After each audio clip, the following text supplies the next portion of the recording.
स्वागत दोस्तों आपका चैनल के सामने मौत में चलेंगे। सबसे पहले सबसे बड़ी अपडेट आपको बताएंगे दोस्तों, भारतीय जनता पार्टी दिल्ली में जैसा ही अपना उम्मीदवार उतारा है दोस्तों, वैसे ही भारतीय जनता पार्टी के नेता और दिल्ली में भारतीय जनता पार्टी के मुख्यमंत्री पद के उम्मीदवार बताए जाने वाले व्यक्ति को ही एरा गैरा नथु खैरा बता दिया गया है। दोस्तों बताएंगे कौन सी सीट पर हुआ है नया बवाल। उसी के साथ में भारतीय जनता पार्टी के लोगों के अनपढ़ होने का एक और परिणाम सामने आया है। दोस्तों बताएंगे क्या है पूरी अपडेट, बड़ी सबूत के साथ बताएंगे क्या है पूरा मामला। दोस्तों इसी के साथ में दिल्ली की सरकार को लेकर झूठ फैलाते फैलाते भारतीय जनता पार्टी ने अपनी ही सरकार की पोल खोल दी है। इसी के साथ में कुंभ के आयोजन पर अखिलेश यादव की ओर से भी जोरदार पलटवार किया गया है। दोस्तों बताएंगे क्या कहा है सपा के प्रमुख ने और इसी के साथ में बिहार बंद का किस तरीके का असर दिखने को मिला है। दोस्तों एक एक करके चलेंगे आज की सारी बड़ी अपडेट की तरफ। लेकिन उससे पहले अगर आप भी मानते हैं कि दिल्ली के चुनाव में इस बार ऐसा समीकरण बनेगा कि इंडिया गठबंधन की बन सकती है पुरजोर तरीके से सरकार, मजबूत सरकार, तो इस वीडियो को लाइक करके लाल बटन दबाकर चैनल को सब्सक्राइब करके बेल आइकन दबाकर कमेंट बॉक्स में दिल्ली कहे आज का नहीं चाहिए लिखकर बताइए दोस्तों आगे क्या होगा। चलते हैं पहली और बड़ी अपडेट की तरफ, जहां पर दिल्ली के चुनाव को लेकर भारतीय जनता पार्टी ने 29 उम्मीदवारों के नाम की दूसरी सूची जारी कर दी। दोस्तों जैसे ही भारतीय जनता पार्टी ने दूसरी सूची जारी की, वैसे ही भारतीय जनता पार्टी के वरिष्ठ नेता ने बीजेपी के ही लोगों को जमकर फटकार लगानी, यहां तक कि लताड़ लगानी शुरू कर दी। दोस्तों आपको बता दें कि भारतीय जनता पार्टी ने 29 उम्मीदवारों की लिस्ट में भारतीय जनता पार्टी की सीट से वर्तमान विधायक को हटाकर भारतीय जनता पार्टी के नेता कपिल मिश्रा को टिकट दिया गया है। दोस्तों कपिल मिश्रा वही नेता है जिनका दिल्ली दंगों को लेकर नाम सामने आया था। दोस्तों ऐसे में कपिल मिश्रा को आगे करके भारतीय जनता पार्टी ने वर्तमान विधायक करावल नगर के विधायक मोहन सिंह बिष्ट को चुनाव लड़ने से मना कर दिया। दोस्तों उनका टिकट काट दिया गया। जैसे ही यह जानकारी मिली कि कपिल मिश्रा को अचानक से पैराशूट कैंडिडेट के तौर पर मैदान में उतारा जा रहा है, भारतीय जनता पार्टी के दिग्गज नेता एक दो बार नहीं बल्कि पांच बार चुनाव जीते मोहन सिंह बिष्ट ने कहा है कि भारतीय जनता पार्टी ने मेरा टिकट काटकर बड़ी गलती कर दी है। पार्टी को अगर लगता है कि बीजेपी की सीट है और एरा गैरा नथु खैरा कोई भी आकर किसी को भी ये उतार देंगे और जीत जाएंगे तो उनकी ये बहुत बड़ी गलतफहमी होगी। जमीनी कार्यकर्ता की क्या हैसियत होती है ये बीजेपी को आने वाले चुनाव में पता चल जाएगा। दोस्तों आपको बता दें कि मोहन सिंह बिष्ट आगे कहते हैं कि सिर्फ करावल नगर नहीं बल्कि बुराड़ी, सीलमपुर, नंद नगरी, घोंडा पर भी इसका असर देखने को मिलेगा। पार्टी को पता चल जाएगा कि कितनी बड़ी गलती इन लोगों ने कर दी है। आपको बता दें कि पिछली बार केजरीवाल की लहर के बावजूद भारतीय जनता पार्टी के नेता मोहन सिंह बिष्ट यहां से चुनाव जीत गए थे। दोस्तों भारतीय जनता पार्टी का झंडा उन्होंने फहरा दिया था, लेकिन इस बार बीजेपी ने कपिल मिश्रा को आगे करने के लिए, एक ऐसे विवादित नेता को आगे करने के लिए जिसे लेकर कहीं ना कोई नेगेटिव खबर आती रहती है। दोस्तों साफ तौर पर बीजेपी के वरिष्ठ कार्यकर्ता का अपमान किया गया है। दिल्ली के चुनाव के मद्देनजर ये टिकट का डिस्ट्रीब्यूशन ही बीजेपी को जोरदार नुकसान पहुंचाने वाला है। दोस्तों आपकी क्या राय है, क्या 5 बार के विधायक को हटाकर कपिल मिश्रा को यहां से मैदान में उतारा गया और क्या आपको लगता है कि करावल नगर से फिर कपिल मिश्रा कभी चुनाव जीत पाएंगे? जो भी आपको लगता है दोस्तों लिखकर जरूर बताइए, क्योंकि बीजेपी के वरिष्ठ नेता ने ही जब एरा गैरा नथु खैरा कहकर बुलाया है तो आप लोग समझ सकते हैं कि क्या हाल होने वाला होगा इस सीट पर। जो भी आपको लगता है दोस्तों लिखकर जरूर बताएगा। और क्या करावल नगर के लोगों के लिए आपका कोई मैसेज है, जो भी आपको लगता है लिखिएगा जरूर। सबसे बेस्ट मैसेज को अप्रिशिएट जरूर किया जाएगा। दोस्तों चलते हैं एक और बड़ी अपडेट की तरफ, जहां पर भारतीय जनता पार्टी का ऐसा कोई नेता नहीं है जिस पर दिल्ली में गंभीर आरोप नहीं लगे हैं। दोस्तों चाहे भारतीय जनता पार्टी के नेता रमेश विधुड़ी हो, जिनको गालीबाज नेता बोलकर भी दिल्ली की राजनीति में पुकारा जाता है। दोस्तों भारतीय जनता पार्टी के नेता प्रवेश सिंह वर्मा जो पैसा बांटकर लोगों से वोट लेने की कोशिश कर रहे थे, महिलाओं को पैसा बांट रहे थे, उनको भी रंगे हाथ पकड़ा गया है। और अब प्रवेश सिंह वर्मा ने बता दिया है कि वो केवल पैसा बांटकर ही वोट प्राप्त करने की कोशिश नहीं कर रहे हैं, बल्कि उनके पास एक और ट्रिक है जिसे अनपढ़ होना कहते हैं, वो भी अब झलकने लगा है। दोस्तों आपको बता दें कि प्रवेश सिंह वर्मा भारतीय जनता पार्टी के वो नेता है जिन्हें अरविंद केजरीवाल के खिलाफ चुनावी मैदान में उतारा गया है। दोस्तों उम्मीद की जा रही है कि भारतीय जनता पार्टी प्रवेश सिंह वर्मा को अपना मुख्यमंत्री पद का उम्मीदवार मानती है। हालांकि बीजेपी ने औपचारिक तौर पर इसका ऐलान नहीं किया है दोस्तों, लेकिन प्रवेश सिंह वर्मा का नाम एक आगे हो सकता है बीजेपी के मुख्यमंत्री उम्मीदवार के नामों में। लेकिन प्रवेश सिंह वर्मा ने सोशल मीडिया पर एक पोस्ट करके बता दिया है कि शायद वो बीजेपी के सही विकल्प है मुख्यमंत्री पद के उम्मीदवार के। दरअसल दोस्तों अरविंद केजरीवाल पर यह आरोप लगाते हुए कि सीएजी ने खुलासा किया है कि अरविंद केजरीवाल ने लिकर यानी शराब से जुड़ा हुआ घोटाला किया है, उन पर 2026 करोड़ के घोटाले का आरोप लगा है। यानी अरविंद केजरीवाल के ऊपर 2026 करोड़ के घोटाले का आरोप सीएजी ने लगाया। इस तरीके का एक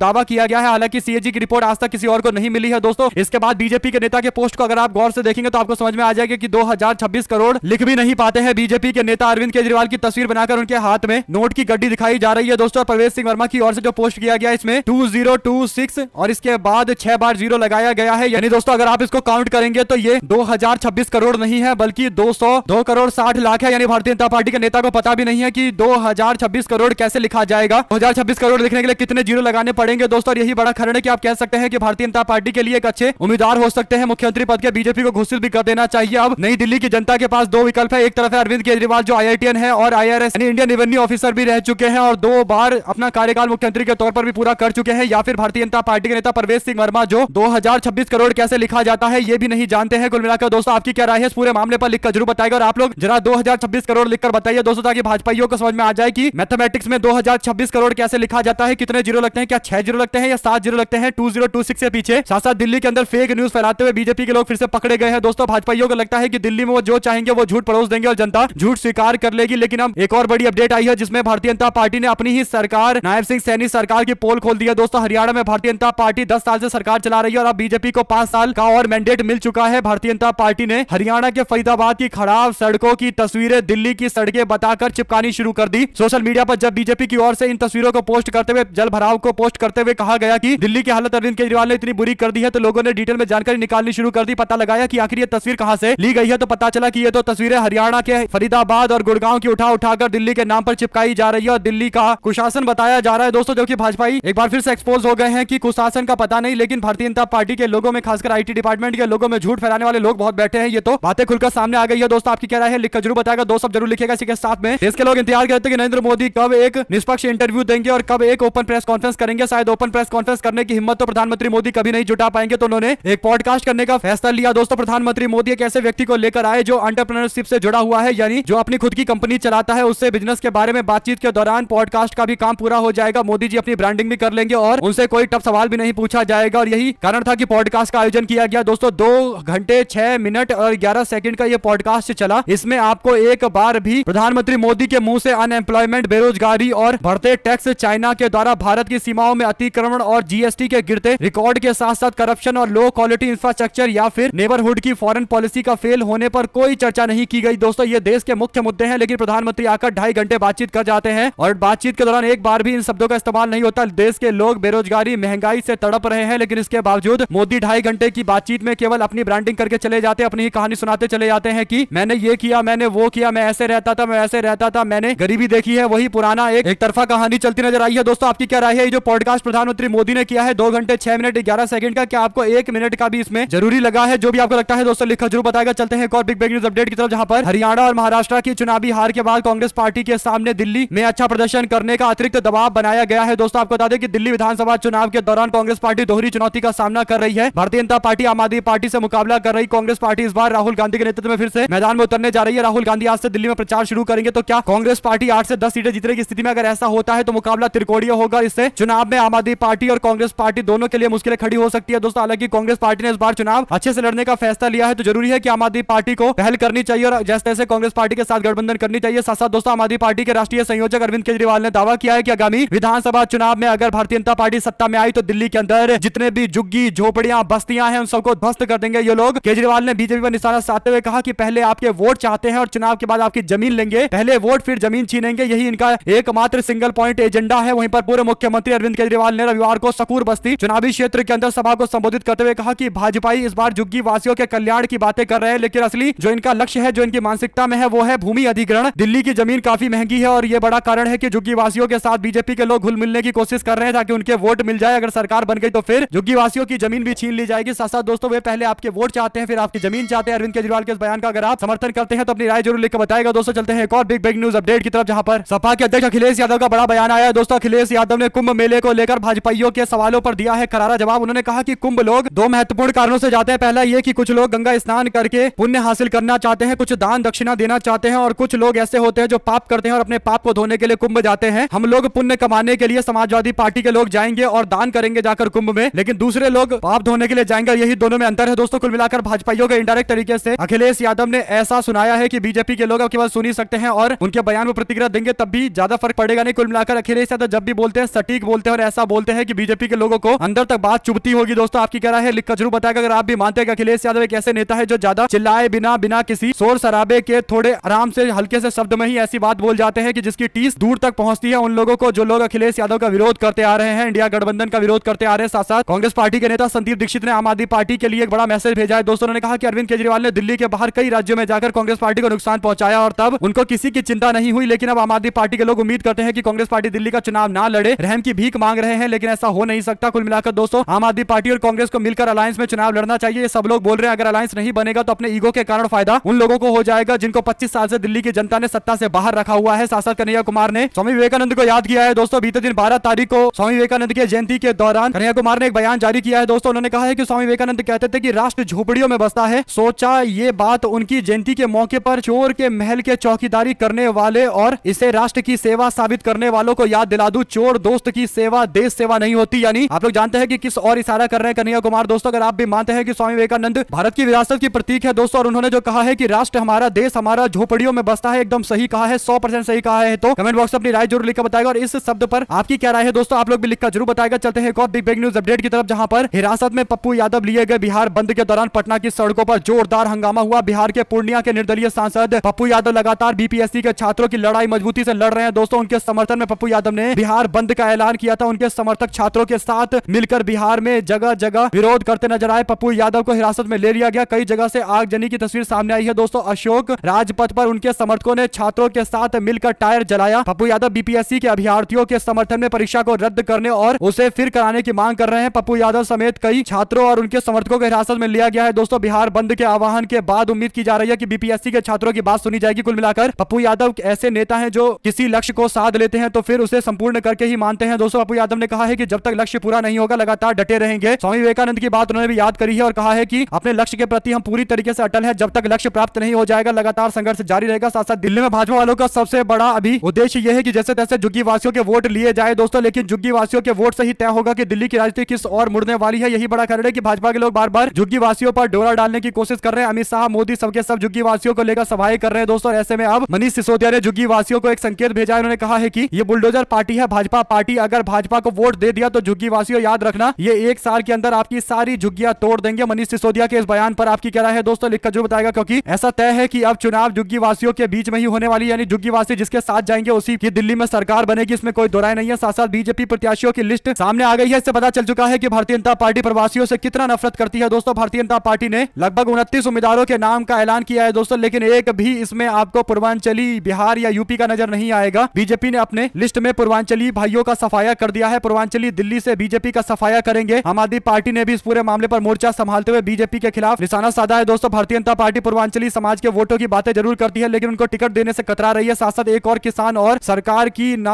आंख डबडबाती और ना कलेजा दरकराता है। दरअसल दोस्तों, एक और बड़ी जानकारी ये सामने आई है कि एक और किसान खनौरी बॉर्डर पर आंदोलन करते करते फरीदकोट के रहने वाले जग्गा सिंह हमारे बीच में नहीं रहे। उनको श्रद्धांजलि देते हुए रणदीप सिंह सुरजेवाला ने कहा कि किसान का खेत खलिहान मेड़ उसकी ओर देख रहा है। किसानों के हक के लिए शासन को देख रहा है। शासन बड़ी बड़ी कंपनियों को देख रही है। किसानों को मिटा देने की तमाम कोशिश ये सरकार कर रही है। खनौरी और शंभू बॉर्डर को युद्ध भूमि बनाकर रखा हुआ है। किसान अपनी जान दे रहे और घमंडी सरकार कोई फिक्र नहीं कर रही है। वो जान लेगी किसान की मृत्यु का मतलब होता है सारी सभ्यता, सारी इंसानियत, सारी संस्कृति का मर जाना होता है और देश के लिए ये बहुत ही पीड़ादायक है। शोषण की शासन और अहंकारी सत्ता ये जान ले कि इतिहास में यह समय उनकी अपनी विडंबनाओं के लिए जाना जाएगा। अरदास है कि सरदार जग्गा सिंह को वाहे गुरु अपने चरणों में स्थान दे और शोकाकुल परिवार को इस दुख की घड़ी में ताकत प्रदान करे। कुल मिलाकर दोस्तों, किसान लगातार संघर्ष कर रहे हैं और आंदोलन उनका लगातार बड़ा होता चला जा रहा है। इसके बावजूद भारतीय जनता पार्टी की सरकार इस पर ध्यान देने को तैयार नहीं है। दोस्तों, ऐसा लग रहा है कि किसानों के आंदोलन पर बीजेपी की सरकार के कान पर जू तक नहीं रेंग रही है और दूसरी ओर मीडिया में केवल यह परसेप्शन बनाया जा रहा है कि जगजीत सिंह डल्लेवाल को अनशन तोड़ना चाहिए, अनशन तोड़ना चाहिए, लेकिन कोई ये सवाल नहीं बोल रहा है कि आखिर वो अनशन कर क्यों रहे हैं और अनशन तोड़वाने के लिए क्या किया जा रहा है। साथ साथ दिल्ली के चुनाव के मद्देनजर आम आदमी पार्टी और बीजेपी के चुनावी वादों की काट को कांग्रेस पार्टी ने नए तरीके सामने रखा है। दोस्तों, दिल्ली के विधानसभा चुनाव के वादों की फहरिस्त लेकर हर दल जनता के बीच जा रहा है। इस कड़ी में कांग्रेस पार्टी ने ऐलान किया है कि दिल्ली के बेरोजगारों को हर महीने 8500 रुपए का बेरोजगारी भत्ता दिया जाएगा। एआईसीसी महासचिव सचिन पायलट ने प्रेस कॉन्फ्रेंस में कहा है कि वित्तीय सहायता युवा उड़ान योजना नामक योजना के तहत प्रदान की जाएगी और यह मुफ्त नहीं है। पायलट ने कहा है कि हम उन युवाओं को वित्तीय सहायता प्रदान करेंगे जो किसी कंपनी, कारखाने या संगठन में अपना कौशल दिखा रहे हैं। उन्होंने इन कंपनियों के जरिए पैसा देने की बातें कही है। कुल मिलाकर दोस्तों, इंटर्नशिप वाला यह प्रोग्राम है जिससे छात्रों को कुछ सीखने के बदले में सरकार की ओर से काम दिया जाएगा। वो किसी कंपनी में काम करेंगे और 8500 रुपए सरकार ऑफर करेगी, बाकी कुछ पैसा वहां की कंपनी भी ऑफर करेगी और एक तरीके से इंटर्नशिप के साथ कुछ लोग सीख भी पाएंगे और उनको पैसा भी मिल पाएगा। इसके बाद जब सीखेंगे तो फिर किसी कंपनी में औपचारिक तौर पर उनको बड़ी नौकरी मिल सकती है। कुल मिलाकर दोस्तों, ये एक अच्छा इनिशिएटिव है। काम के बदले में पैसे का अगर आप भी मानते हैं किसी तरीके के इनिशिएटिव से लोगों को सिखाया भी जा सकता है और आगे भी बढ़ाया जा सकता है। वहीं पर सिंधिया के सामने भड़के विधायक बोले कोई ये ना सोचे कि जेब में या मुंह में रख लेंगे। कुल मिलाकर दोस्तों, ये बड़ी जानकारी मध्य प्रदेश के एक विधायक ने केंद्रीय मंत्री ज्योतिरादित्य सिंधिया के सामने भड़कते हुए सार्वजनिक सभा के दौरान मंच पर 2 टूक बयान दिया है। गुना के विधायक पन्नालाल शाक्य ने कहा है कि कोई ये ना सोचे कि हम उनके जेब में या मुंह में रख लिए जाएंगे। कार्यक्रम में एक वक्ता ने मंच पर उपस्थित सभी नेताओं का नाम लिया लेकिन विधायक शाक्य का नाम नहीं लिया। दोस्तों, इससे पन्नालाल शाक्य काफी ज्यादा गुस्से में आ गए। उन्होंने केंद्रीय मंत्री ज्योतिरादित्य सिंधिया की मौजूदगी में जमकर खड़ी खोटी सुना दी। दोस्तों, सिंधिया चुप होकर सुनते रहे। साफ तौर पर केंद्रीय मंत्री ज्योतिरादित्य सिंधिया को लेकर इशारों में ये बातें कही गई है। दोस्तों, कुल मिलाकर उनको दबाया जा रहा है। उन्होंने इनडायरेक्ट तरीके से कह दिया कि हमें जेब में या मुंह में रख लेंगे क्या। ऐसा सोचने वाले लोगों को गलतफहमी है। कुल मिलाकर दोस्तों, दबाने या एक नेता को अलग थलग करने से जुड़ा हुआ पूरा मामला है। आप लोग अपनी राय जोड़े बताएगा। साथ साथ अमित शाह ने झुग्गी वालों को लेकर एक बड़ा बयान दिया था। दोस्तों, इस पर अब अरविंद केजरीवाल ने चैलेंज देते हुए कहा कि 10 साल में अमित शाह जवाब दे कि आपने जितने झुग्गी वालों को उजाड़ा है वह सब कोर्ट में है। क्या उनके केस वापस लिए हैं आपने और आप कब वापस लोगे केस, ये बताओ। कोर्ट में शपथ पत्र देकर अगर कहो कि सभी झुग्गी वासियों को उनकी जमीनों पर बसाएंगे, अगर अमित शाह झुग्गी वालों को उनकी जमीन पर वापस बसा देते हैं तो मैं चुनाव नहीं लड़ूंगा। कुल मिलाकर दोस्तों जिन लोगों को अब तक उजाड़ा गया है उन्हीं को बसाकर दिखा दे अमित शाह, जो बड़ी बड़ी बातें करते हैं। आपकी क्या राय है दोस्तों, लिखकर जुटा के साथ में डोनाल्ड ट्रंप के शपथ ग्रहण समारोह में नहीं जाएंगे प्रधानमंत्री मोदी। मीडिया वालों ने ये एक रिपोर्ट छापी है दोस्तों, कहते हैं कि ट्रंप के शपथ ग्रहण समारोह में जिनपिंग को न्योता मिला है लेकिन प्रधानमंत्री मोदी नहीं जाएंगे। यानी जिस तरीके से लिखा गया है न्यूज को दोस्तों आप लोग समझिए, ट्रंप शपथ ग्रहण समारोह के लिए जिनपिंग को न्योता मिला है, ठीक है, चीन के राष्ट्रपति को, लेकिन नरेंद्र मोदी नहीं जाएंगे। ये नहीं लिखा कि नरेंद्र मोदी को बुलाया नहीं गया है। मीडिया वालों ने खासकर टीवी9 भारतवर्ष का ये टेम्पलेट है जिस पर लिखा गया है कि नहीं जाएंगे प्रधानमंत्री मोदी। यानी आप समझ सकते हैं दोस्तों कि कैसे चीजों को मैनिपुलेट किया जाता है। मोदी को बुलाया नहीं गया, ये लिख नहीं पाएंगे, इसके लिए हिम्मत चाहिए क्योंकि एडवर्टीजमेंट मिलता है सरकार से, उससे बचने के लिए कह रहे हैं कि मोदी जाएंगे नहीं। सबको पता है कि मोदी को बुलाया नहीं गया है। आप लोग अपनी राय जरूर लिख कर बताएगा दोस्तों, आपको क्या लगता है दोस्तों, क्यों मिस्टर डोनाल्ड ट्रंप ने प्रधानमंत्री मोदी को नहीं बुलाया। साथ साथ दिल्ली के लिए कांग्रेस पार्टी ने गारंटी दी है, युवा उड़ान योजना 8500 रुपए देने का वादा किया गया है। इसे सोशल मीडिया पर जमकर शेयर भी किया जा रहा है दोस्तों। ये कांग्रेस पार्टी की तीसरी बड़ी गारंटी है। साथ साथ भारतीय जनता पार्टी अपने दफ्तर में तैयार कागज को कैग की रिपोर्ट बता रही है। लोग सवाल पूछ रहे हैं कि बीजेपी के लोग दावा कर रहे हैं कि सीएजी की रिपोर्ट दिल्ली के चुनाव को लेकर आई है। आम आदमी पार्टी सरकार की पोल खोली गई, आम आदमी पार्टी सरकार में भ्रष्टाचार हुआ 2026 करोड़ का। लेकिन लोगों ने सवाल पूछा कि आखिर जो इस रिपोर्ट के आधार पर आप ये बात बोल रहे हो वो रिपोर्ट है कहां, हमको भी दीजिए, हम भी पढ़ेंगे